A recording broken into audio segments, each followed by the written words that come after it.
Hello everyone and welcome back to UGC Net Mentor. I hope you are doing well. Guys, this is class number 5th of important MCQs practice series. इससे पहले मैं 4 क्लासें already ले चुका हूँ। मैंने जो 4 क्लासें ली थी वो थी टीचिंग एप्टीट्यूड के ऊपर। इसके अलावा रिसर्च एप्टीट्यूड हमने कवर किया है, कम्युनिकेशन कवर किया है एंड मैथमेटिकल एप्टीट्यूड भी हमने कवर किया है। आपने सभी क्लासेस को नहीं देखा तो देख लेना।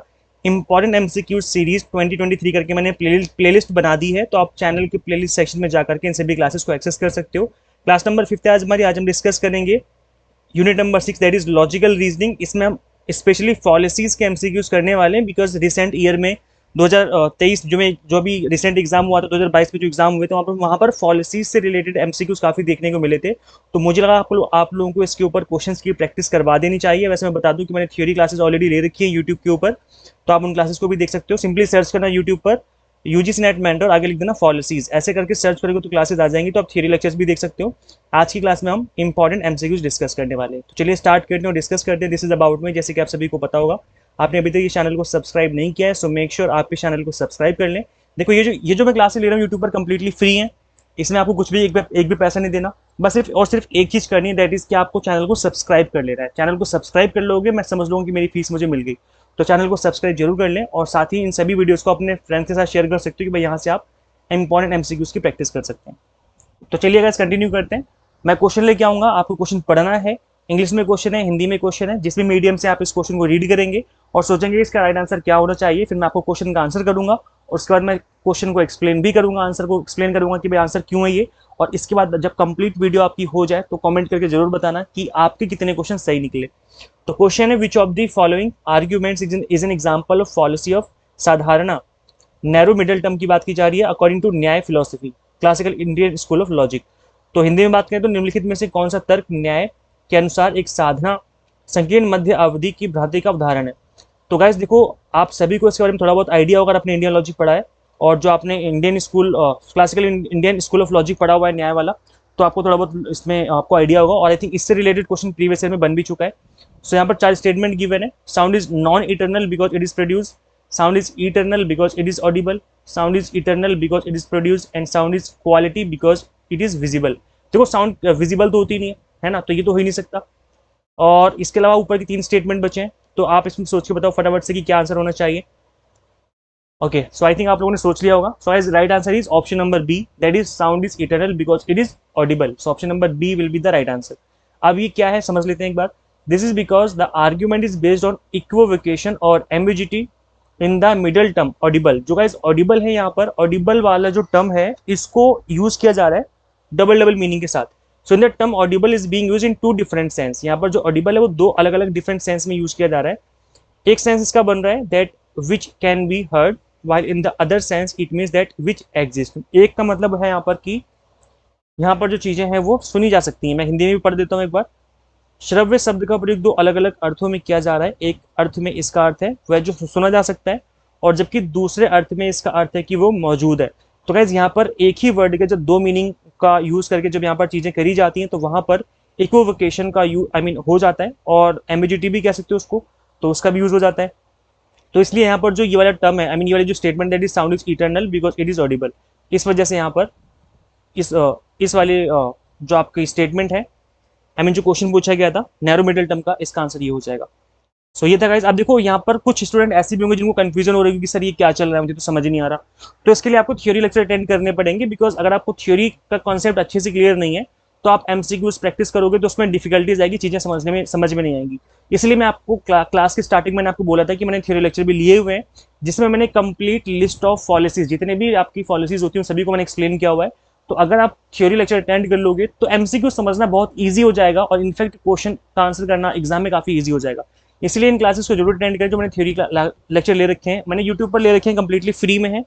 तो आपको सिंपली सर्च करना है यूजीसी नेट मेंटर, आगे लिख देना पॉलिसीज, ये लिख करके सर्च करोगे तो बाइलिंगुअल लेक्चर है, आप उनको जरूर देखें। थ्योरी लेक्चर समझ लोगे तो आपको क्वेश्चन समझना काफी ईजी हो जाएगा। नेक्स्ट क्वेश्चन अब देखो, समझ लेते हैं इसको। मैरी कॉम्स कोच से that she has a real gift for boxing, so because her skill is a gift she does not deserve any credit for it. क्या बोला जा रहा है, ये जो मेरी कॉम की जो कोच है उनका कहना है कि she has real gift for boxing, मतलब बॉक्सिंग के लिए जो है क्या उनके लिए एक उपहार है, वास्तविक उपहार है उनका।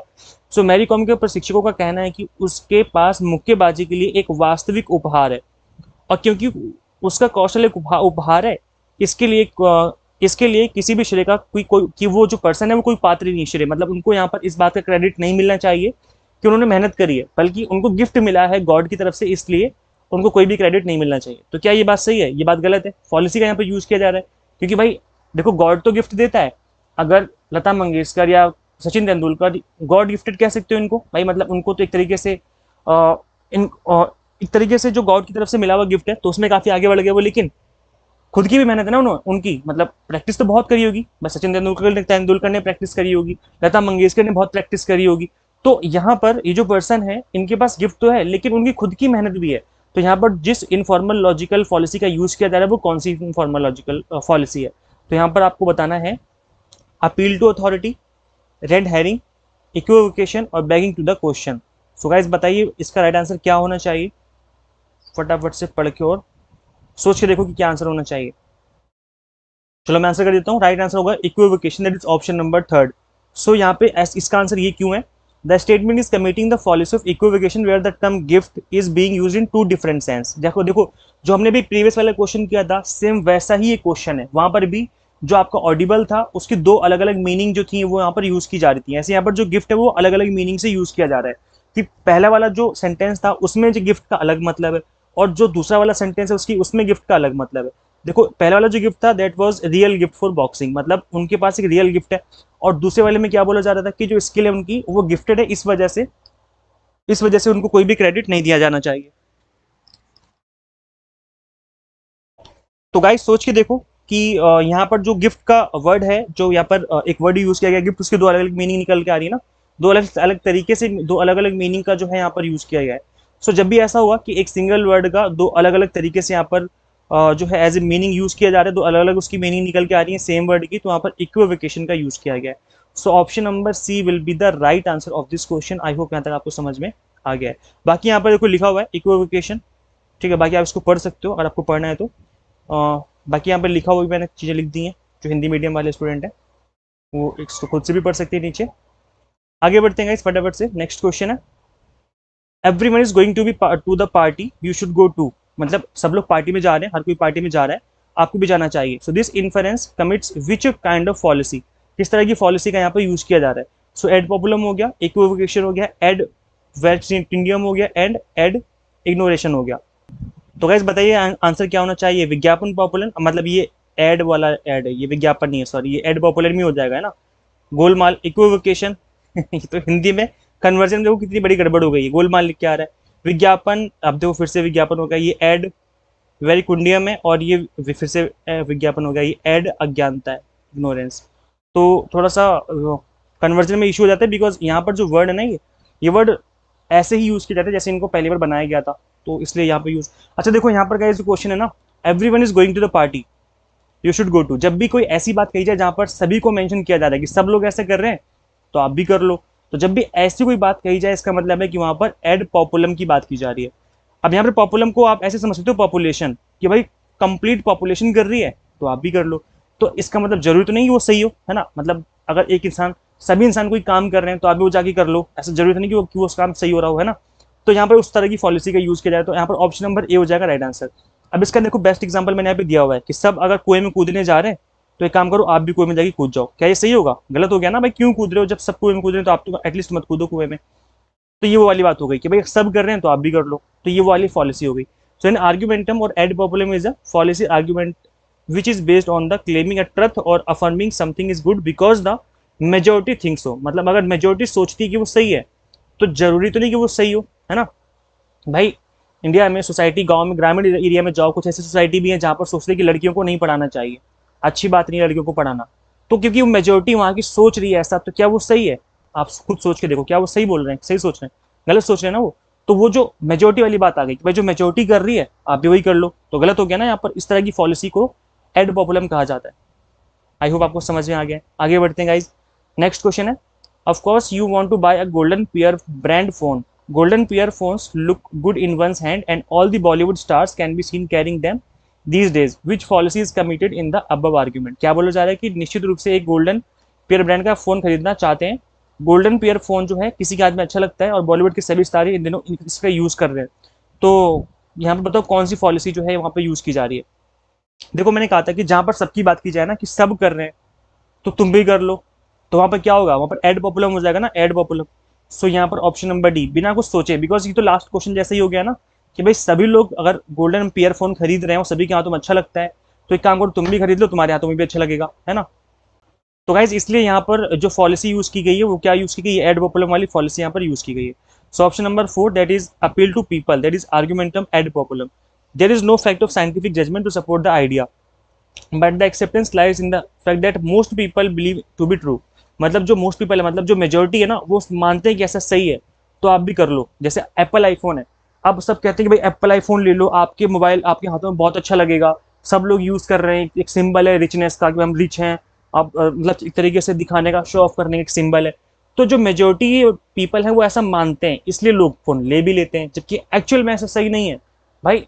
एप्पल आईफोन से भी, सैमसंग की उससे भी महंगे महंगे फोन आ रखे हैं मार्केट में, लेकिन लोग आईफोन को एक तरीके से ऐसे देखते हैं कि भाई एक तरीके से शो ऑफ करने का एक तरीका मिल गया उनको, है ना। जबकि हो सकता है कि उससे भी काफी सारे अच्छे फीचर्स हो जो कि एंड्रॉइड में पाए जाते हैं, उससे भी अच्छे फीचर्स, है ना।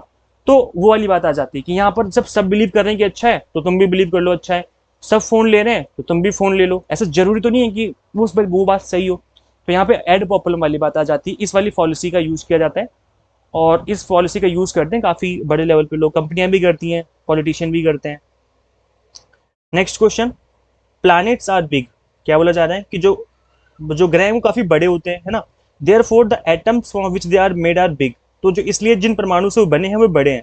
अब जो हिंदी मीडियम आई मीन जो आर्ट साइड वाले बच्चे होंगे उनको पता नहीं होगा कि परमाणु क्या है, यहाँ पर परमाणु बम की बात नहीं की जा रही है। परमाणु का मतलब है कि वो तत्व, वो छोटी छोटी चीजें हैं, जो वो एटम्स जिससे मिलकर की चीजें बनती हैं। जैसे हम एक इंसान है ना, तो हम लोग भी छोटे छोटे एक छोटे छोटे एटम से मिलकर के बने, है ना। तो ये चीज आ जाती है। जैसे एक कंप्लीट मिट्टी का एक ढेला ले लो, मतलब एक मिट्टी का पत्थर से ले लो, ठीक है, ढेला ले लिया हमने मिट्टी का। अब वो जो मिट्टी का ढेला है वो भी छोटे छोटे मिट्टी से मिलके बना है ना, वो वाली बात आ जाती है। तो यहाँ पर जो ग्रह, एक कंप्लीट ग्रह जो प्लानिट है, वो काफी बड़ा एक ग्रह है ना, एक प्लानिट है। अब जिससे मिलके बना है, क्या वो भी बड़े बड़े एटम होंगे, तो ऐसा जरूरी तो नहीं है, समझ रहे हो। तो यहाँ पे एक पॉलिसी का यूज किया जा रहा है, तो वो कौन सी पॉलिसी वो आपको बतानी है। Policy of division, policy of ambiguity, policy of equivocation और एड पॉपुलम। देखो एड पॉपुलम तो बिल्कुल नहीं है, क्योंकि यहाँ पर मेजोरिटी सब जो कहेगा वही तुम भी कहोगे, तो वो वाली बात तो हो नहीं रही यहाँ पर, है ना।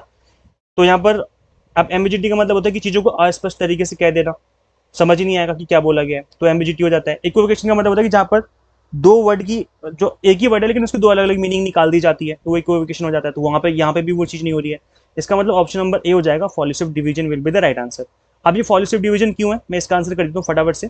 सो यहाँ पर कैसे देखेंगे पॉलिसी ऑफ डिवीजन का क्या मतलब होता है। It is the error in the logic that occurs when one reason that something that is true for a whole must also be true for all some of its parts. मतलब यहाँ पे बोला जाता है पॉलिसी ऑफ डिवीजन में कि अगर कोई बात एक कंप्लीट बड़ी चीज के लिए सही है, तो उसके छोटे पार्ट के लिए भी सही होगी, ऐसा जरूरी नहीं है। जैसे एग्जांपल दिया हुआ है कि एक मोबाइल फोन बहुत एक्सपेंसिव है, एक मोबाइल फोन है जो सपोज करो 1 लाख का एक मोबाइल फोन है, so it's every spare part is also expensive and worthy. जो इस 1 लाख वाले मोबाइल फोन में जो उसके स्पेयर पार्ट्स लगे अंदर, वो भी बहुत महंगे होंगे, ऐसा जरूरी तो नहीं है। हो सकता है कि एक पार्ट ऐसा हो जो कि बहुत सस्ता हो, 5-10 रुपए का, 20 रुपए का ही हो, 50 रुपए का ही हो, है ना।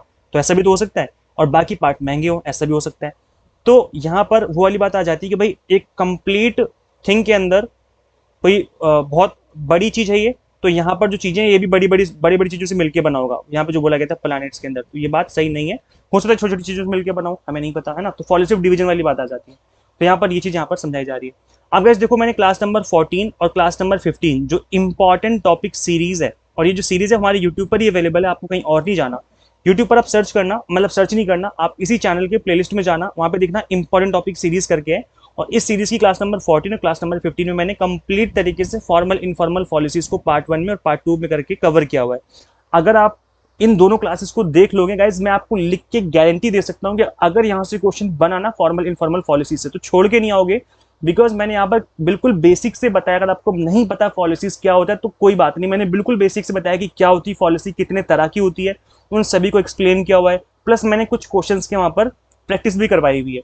तो इसलिए आप इन क्लासेस को जरूर देखें, कंप्लीटली रिकमेंडेड क्लास है। देखो, अगर मैं आपको बता दूं कि टॉपिक आने वाला है, तो उस टॉपिक को करके जाओ ना भाई, क्यों छोड़ रहे हो।